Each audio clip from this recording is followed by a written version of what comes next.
there was never any beef with us. Like, yeah, he gave me my first loss. He was the better man that night. Kudos to him. But yeah, I've always said I think he gets a lot of hate for no reason. He like plays up to it on social media, but you have to do what you have to do to sell fights, and that's all he's doing. He was very respectful to me in the cage after the fight, and yeah, I have no problems with him. But of course, as a competitor, as a fighter, I can't wait to fight him again. But it's nothing but respect to me, from me to all these guys. Like I don't have beef with anybody unless like you're like Kobe and you're going out of your way and you're being a douchebag and talking shit. Then it's a little bit different. But besides that, it's all business.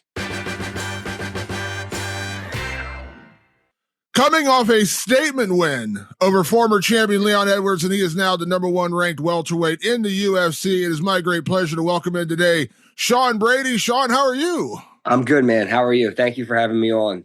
Absolutely, man. I'm fantastic, and thanks for taking time for me. Obviously, congratulations on an incredible win, man. I don't know if you could have scripted it any better outside of maybe doing it in the first round, but outside of that, dominating him the way you did through multiple rounds and then finishing him, I can't imagine a better performance.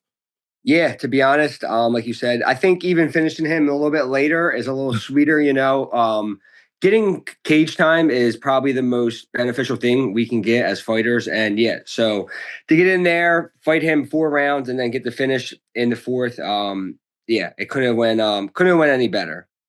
Fans disagree with me when I say this sometimes, but I'm like, sometimes I think it's a more impactful victory when you just maul a guy for multiple rounds and then get a late finish, because you've literally totally broken him. No one can say, oh, you caught him, or you just made a wrong move and you slipped in a submission. Like, there was no question when that fight was over, you were the more dominant fighter.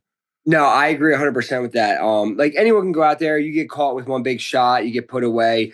But for you to go out there and dominate someone for even if you don't finish them, if you dominate them for 5-minute rounds, like you didn't get lucky. Like you beat the guy. And then if you get the finish at the end, I personally agree with you. I think that's more impressive.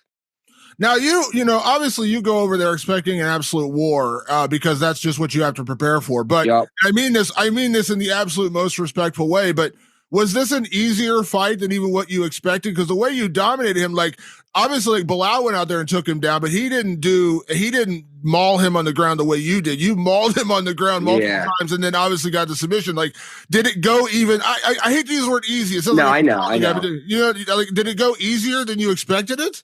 Yeah, it did. Honestly, it did. I definitely didn't. I hate saying it did, because I trained I trained for the absolute best in Leon Edwards, but it just goes to show it's more of just how good I am and how much I believed in myself. For me to go out there, like you said, like when Belal fought him, like Belal did well against him, but Leon had his moments against Belal. He had his moments against Kamaru, against all these guys. Against me, he didn't have any moments. When I got him down, he never got back up, and then I'm the only person to ever finish him. So. Yeah, but when I took the fight, I knew that was something that was very possible for me to do. And I did an interview like a few weeks before the fight, and I said, I'm going to submit Leon Edwards in the O2. And I did it. Now, it's all said and done, and chances are you're never going to see Leon again, just because, again, I mean, why would we necessarily see that rematch in the future? Yeah. But I know it seemed like coming out of the fight, like, I won't say bad blood, but it seemed like there was just a little bit of heat between you two. And I know I read some comments you talked about after the fight. You tried to dab him up, just be like, "Hey man, you okay?" Yeah, Did it bug you the way that whole thing played out, or is there any part of you understands to a certain extent, because he kind of just got thumped in front of a home crowd, and it's like that's I gotta imagine it's a little embarrassing. Yeah, and to be fair, it wasn't really the after the fight that bothered me. It was the stuff before, when we met at the O2 to do a face-off on Tuesday, and he was just we did a face-off for 3 seconds, and then afterwards, he was just saying shit to me about my height. It was kind of weird, and then him and his manager and his brother were laugh, they were this is awkward. They just made the whole thing kind of weird. It's dude, we're in London, we're the main event. We have to do face-offs. It's not a big deal. So there was that, and then at the weigh-ins, he kind of he doesn't look at you when you do face off. So then when Dana broke us off, he kind of looked down at the ground, kind of just a disrespectful thing to do. And I don't have social media on my phone fight week, so I didn't see any of the comments he said during his media day. But he was saying that I was so small, like short, that when he walked up to the O2, he didn't know where I was. So like just shit like that, just stupid shit. But like I don't have beef with anybody, bro. Like I'm 32 years old. I'm a family man now. Like I just go out there, I do my job. I don't beef with anybody. Like these guys can feel however they want. At the end of the day, it's just business to me. But if you're going to talk shit to me, like that's like I'm very and I shake hands with everybody. Like I'm always probably a little bit too respectful. But if you want to be an asshole to me, I'll be an asshole to you. And that's why we didn't shake hands at weigh-ins and we didn't touch gloves before the fight, because I'm like, if you don't want to do it, then fuck you. I won't do it with you either. So that's kind of how I felt about the whole situation. Yeah, I mean, in a lot of ways, like I said, I mean, I remember talking to Belal after he beat Leon. I said, "Do you think you'll ever see Leon again?" He said, "Probably not, because like he got his opportunity beating Kamaru twice, and he's like, I just don't know if he's going to get through the guys like Sean Brady and some of the other guys out there." So in a lot of ways, I mean, you may have just ended any hope he has to get the title shot again. Obviously, you never say never, but like that was such a lopsided road. Like you may have been the guy that kind of put the nail in the coffin as far as like him getting back to title contention, because that's going to be really hard after losing to Belal and now losing to you back to back. And I mean, let's be honest, it seems like there's a bit of a blueprint now. Like, I'm not saying there's a total blueprint, but if you can grapple and you can grapple well, it seems like he has struggled with that.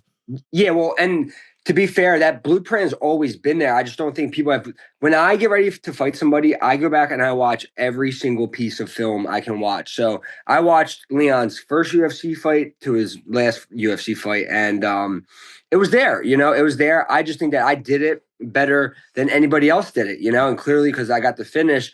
And I always said that, like, he's fought wrestlers, but he never fought a grappler like me. Like, I'm a jiu-jitsu guy. I'm a wrestler. I can do it all. So he never experienced anything like that. And then for me to guillotine him just goes to show that I'm more than just a wrestler. It's wild, because I remember going back years ago. I did I at the end of every year going into the next year, I do like on my podcast, I do a preview, like who's the champion, who's going to be the champion, who do we think are the contenders. And I did one with Paul Felder a few years ago, and it was during the rise of Khamzat Chimaev, like when he was kind of taking the division by storm. And I said, I like Khamzat a lot, but I said, I think I got my eye on Sean Brady as like the future. And of course, I know Paul's your guy, and he's just like, I'm telling you, he's like, as much as people talk about like how strong Khamzat is, how nasty he is, he's like, wait until Sean gets the opportunity. Now I know you've not hidden from the loss to Belal Muhammad. You've accepted what happened that night. But do you feel like these last few fights, like we are now seeing the true potential of Sean Brady? Yeah, and honestly, it's not like my last fight really, really showed it, how good I am to go out there and do what I did to Leon. But I'm even better than that, and it's just going to get better and better each time I fight. And that Belal fight really, that Belal loss allowed me to break out of my shell and just kind of not care anymore about being perfect and trying to stay undefeated. And it just let me be free as a fighter. And my last 3 fights, it's been the best thing that ever happened to me. And now I feel like is kind of my coming out party. I got this short notice opportunity, had a great performance, start the year off right. Now I'm either not sure who I'm fighting next, whether I'm fighting for the belt, or I'm fighting somebody who loses I don't know what is going to happen next, but I'm right there. So, yeah, I'm definitely starting to hit my stride, and every single fight, I just feel like I get better and better. Can I ask, like, what is your, I would say relationship is the wrong word, but like, what is your attitude towards Belal? Because I remember when you guys fought, going into that fight, you were the favorite, and Belal, he felt a little disrespect. He's like, hey, I'm on this win streak, and, I'm fighting this, young guy. Now, you got the win. Again, credit to Belal Muhammad, but every time I've talked to Belal after that, he has nothing but the highest praise for you. He's like, Sean Brady is so good. And I know social media isn't real life. You know what I mean? Like, social media isn't real life. And when he says things like, you followed his blueprint, I know what he's trying to say. It doesn't seem like there's actually bad, because like I said, every time I talk to Belal, he says nothing but good things about you. No, I feel the same way about him, to be honest. He there was never any beef with us. Like, he gave me my first loss. He was the better man that night. Kudos to him. But yeah, I've always said I think he gets a lot of hate for no reason. He like plays up to it on social media, but you have to do what you have to do to sell fights, and that's all he's doing. He was very respectful to me in the cage after the fight. And yeah, I have no problems with him. But of course, as a competitor, as a fighter, I can't wait to fight him again. But it's nothing but respect to me, from me to all these guys. Like, I don't have beef with anybody unless like you're like Kobe and you're going out of your way and you're being a douchebag and talking shit. Then it's a little bit different. But besides that, it's all business. Yeah, I saw the comments with Colby, and I was like, there's certain times where it's almost like I don't It's want to pay I don't want to pay credence to him. It's almost like yeah, feeding into the yeah. fire, and it's like Colby's not even. I mean, Not let's be even mean about it. He's not kind of relevant right now, like where he's at in the division. You know what I mean? Like he is the most unrelevant person in the division. He got balled up his last couple fights. He got smoked by Leon. Leon beat the shit out of him. Leon took him down, like, and he's supposed to be this high level wrestler. He sucks, and his time's over. He's just trying to grasp at whatever little bit of stardom he can, and it's not. It's just not happening. yeah. Now, when it comes to your future, we'll get to your fight. And I'll tell you what I have in mind myself in a second. But obviously, Belal is fighting Jack Della Maddalena in just a few weeks now. It's funny when Belal was fighting Shavkat, he was the underdog, and then he gets Jack, and now he's pretty heavily favored. And I think we saw when Jack fought Gilbert Burns, the method, like he did struggle this first couple of rounds. I'll give credit to him, he came back. But I think most people would argue Belal's probably a better wrestler than Gilbert. Maybe not a better grappler than Gilbert, but a better wrestler than Gilbert. I know in your heart of hearts, doesn't matter, you'd fight whoever for the title, but do you feel like this is a fight that does favor Belal? Yeah, I do. It's hard to pick. It's hard to pick against Belal.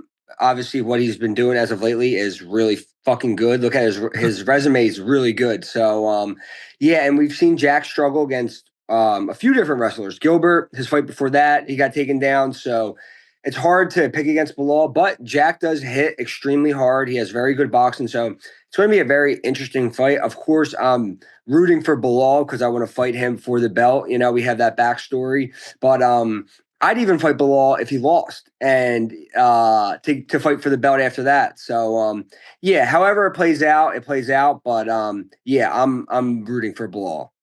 Now, the night of the fight, and I know you said you don't have social media, so you probably did on your phone that night, but on the night of the fight, I immediately said, we need to see Sean Brady versus Shavkat. That's the fight because Belal and Jack are fighting in May. And generally speaking, unless he goes out there and wipes out Jack in the first round, generally speaking, he's probably not going to fight again until October, November, December, probably at the earliest. Yeah. I don't know what Shavkat's injury. Maybe you know more than what I do, but like, why don't we just go ahead and crown a number one contender, guaranteed number one contender, and then the winner gets the winner of Belal and Jack later this year? Because obviously, I'm assuming you don't want to sit out just 6 months waiting and not knowing what's going on. So, am I right in thinking the perfect fight to make is you and Shavkat? Yeah, if you look at that's definitely one of the ways I'm looking at it. Like, of course, if I have the chance, like I am the number one contender, you know, like there's a one next to my name. So I am the number one contender. Shavkat's number two, you know, even though they said he's getting the title shot next. But if you look at who he's beaten as of late and who I've beaten, it should be me, but I'm not going to wait around for something that's not guaranteed. So if the UFC wants to do me and Shavkat, I'm fine with that. I know I'm the best fighter in the world on this planet. So if I have to go beat Shavkat and then fight for the belt, I'm cool with that. But if the UFC, I'm going to the fight May 10th. So if the UFC says to me, "Hey, you're next," then that's what's next. But if they have different plans, then we'll figure it out. It was funny for the longest time. Shavkat was kind of seen as the boogeyman in the division, and again, he went out there and finished everybody, rightfully so. But then he has that Ian Gary fight. And everyone's like, "Whoa, this is a lot different." And then obviously that fifth round, and I'm thinking about again, every fight's different, but I'm like, Sean Brady on your back in the fifth round, that probably doesn't make it to the final horn. Did your impression of Shavkat change at all with that fight, or did you already kind of have an idea of who he was even before the Ian Gary fight? I kind of had the same feeling. Like, listen. Same thing with Hamzat, same thing with Jack Della before he had a tough fight.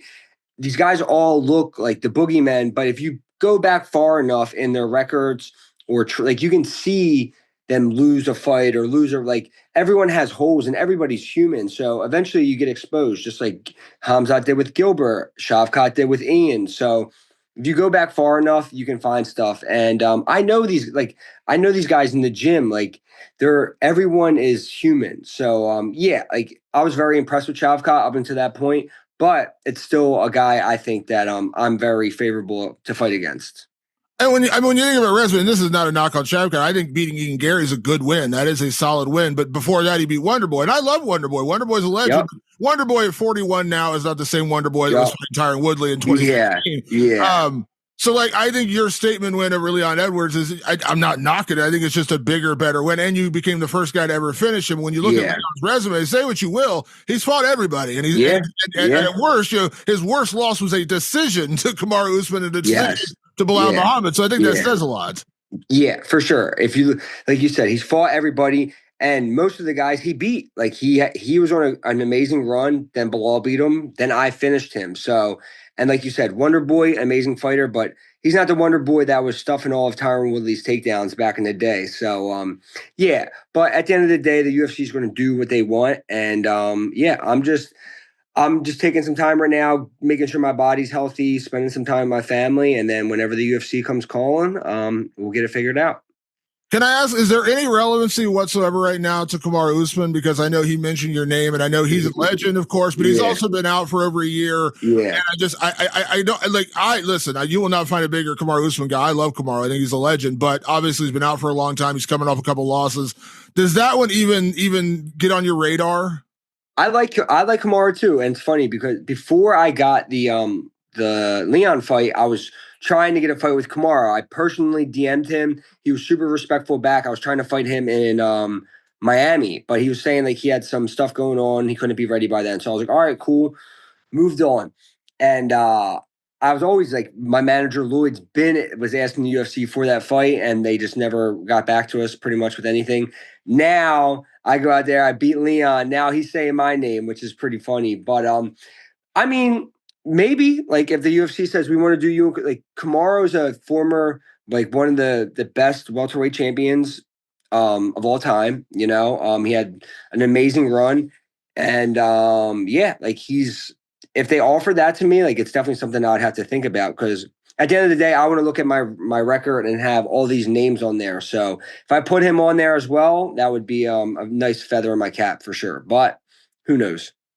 You've never struck me as the kind of guy who's like, I want this guy, won't fight that guy. Like, you're not handpicking opponents. But is it somewhat safe to say there's not going to be really a decision made about what comes next for you until after May 10th? Like, wait for Belal and Jack to fight, and then whether it's Shavkat, I know. I think even Joaquin Buckley mentioned your name. Obviously, he's on a good run right now. But like, can I imagine you want to at least wait that month to see how that fight plays out? Because again, there's a world where if Jack wins, you just may slot right in and get a title shot, or again, even if Belal wins, like depending on how it plays out. So, like, do you want to just let that fight happen before you make any decisions? Oh yeah, 100%. That fight's going to happen. I'm going to be there, and yeah, we're going to see how that one plays out. I'm watching that fight, and then we're making a decision after that. Nothing's getting made before that. Like, yeah, it'd be dumb of me to, and I'm sure the UFC is thinking the same thing too. They want me there. They want me watching the fight, and we'll see how things play out. And then I'm sure we'll figure it out after that. But yeah, I would like to fight. Like, I would love to fight 3 times this year, but if I only get one more in and it's for the belt, then it is what it is. But if I have to fight one more time and then fight at the end of the year for the belt, that's a possibility too. Yeah, absolutely. And I know you said you'll be in Montreal for that fight. I mean, listen, let's be honest. You know it. I know it. We all know it. The perfect scenario is Belal and you get to run it back. I know Belal got a chance to avenge a past loss when he had that kind of, that fight with Vicente Luque. He comes back, gets to avenge it. Kind of the perfect scenario, right? You get a chance to go back out there and run it back with him. And again, to be fair, like, I know there's no real bad blood there. It's just a respect thing. And I'm sure it'd be that way if you guys fought again. 100%. There's a story there. Like you said, he lost to Vicente. He got to revenge his loss. I'm hoping that I get the same exact opportunity. Before I let you go, obviously you are a very proud Philly guy. I lived in Pittsburgh for years. I love Philadelphia. What a great town that is. I'm sure you saw fairly recently, BKFC went out there with that massive event with Eddie Alvarez. Like, I was there. Yeah, crazy event. I've been to every UFC event in Philadelphia. When are they coming back to Philadelphia? When is this going to happen? First of all, BK. So my teammate, he's a Georgian kid. His name's Itzo. He was the first fight of the night, and I cornered him. It was the most insane thing I've ever been a part of. Like, it's brutal. Like, it is brutal being there ringside. But then as far as entertainment, it's the most entertaining thing I've ever seen. I went up into the crowd afterwards and we're watching the fights, and obviously watched Eddie. It didn't go Eddie's way, but man, the way they run that show was amazing. But back to, I don't know. Like, it's been since 2019. we have the most UFC fighters we've ever had in this area. We could be the whole red corner if they let us be. Between Philly and Jersey and all these other places, we have all these guys. So I think it's time. Like, I know for a fact we would sell out the Wells Fargo. Put me on the headline, Brady versus whoever. We're selling that place out, and yeah, it would be amazing. It would be crazy. Now, I remember I've known Eddie for a lot of years. I remember back in the day when MMA was still not legal in Pennsylvania. That's how old I am. Yeah, yeah. He would fight in Jersey when he'd fight in Atlantic City, like Bodog, and he would get a massive crowd to drive the hour or whatever down to Atlantic City. Now, some guys admit they don't really like fighting hometown fights because it does come along with a lot of pressure and expectations, and the attention's all on you. But it sounds like you would embrace it. If they come back to Philly, like you want that spot. Oh, yeah, 100%. Because at the end of the day, you get in there, I'm not going to be worried about the crowd or anything like that. Like, yeah, there'll be more pressure, but there's pressure with every fight. Your next fight is always your biggest fight. So I would love it. I wouldn't have to fly anywhere. I could sleep in my own bed. I could train at my own gym. I would absolutely love to headline a card in Philly. I mean, you've traveled all over, man. You've been out to Abu Dhabi. You just went to London. Like, wouldn't it be nice to have one at home? Oh, yeah, yeah. And especially because my whole career, I was fighting at the 2300 arena. Then it was either Philly or AC, Philly, AC, back and forth, back and forth. So either one, even Jersey, like I know they're coming to Newark in June. That's probably too soon, like just depending on the opponents and stuff like that. But if I can stay on the East Coast, I'll be a very happy man. Yeah, well, listen, whether it's a title fight or maybe, like I said, maybe the Shavkat fight, you guys headlining in Philadelphia. Because, like, when I saw that crowd, because, again, I've been there. I love Philadelphia. When I was like, man, how is the UFC not going back there? That BKFC crowd was insane. Yeah, it would be even crazier. But, yeah, the BKFC crowd was insane for sure. Absolutely. Well, Sean, man, incredible win. Congratulations again. And what a statement victory to go out there and do what no one had ever done before. Again, I think this is me saying this. This is not you saying this. This is me saying this. It's title shot or Shavkat. Those are the only fights that, in my opinion, make a lot of sense. And I only say Shavkat only because I don't think you want to sit and wait for like 8 months waiting for a fight. But that's just my opinion. That's me saying that. I agree, man. I appreciate you having me on. We'll see what happens in the next couple months.